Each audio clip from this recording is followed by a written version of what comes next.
Inihaw na kastanyas na patok na pagkain tuwing Pasko, pinipilahan sa Lingayen, Pangasinan. Ating tikman sa report. Isa sa mga patok na pagkain tuwing Pasko ang kastanyas. At kung kastanyas ang pag-uusapan, sikat yan sa Binondo, Maynila at tinawag pa nilang culinary gem. Pero alam nyo bang meron din dito sa Pangasinan? Ang inihaw na kastanyas, pinipilahan sa Lingayen, Pangasinan. Inilalako ito ng mag-asawang Jerry at Aiza sa gilid ng Maramba Boulevard.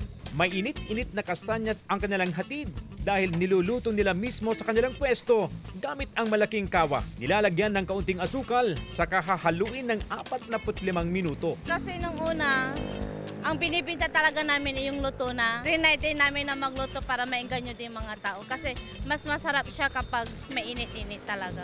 Bihira lang ang kastanyas at available lang siya tuwing bare months. Kaya medyo may kamahalan ang presyo. Gayunman, sabik pa rin daw ang mga Pangasinenseng matikman ang roasted chestnut tuwing napapadaan sa lugar. Sa tanang buhay ko ngayon lang ako actually nakatikim nito eh. Nung nakita ko siya, kastanyas. Masarap, lasang parang kahoy siya na parang peanut. Nagkakahalaga ng 550 pesos ang kada kilo ng roasted kastanyas at nakakabenta raw silang mag-asawa ng isang sako kada araw. Itong mga kastanyas sa mall mo lang makikita. Kaya trinay namin magtinda dito sa Lingayen.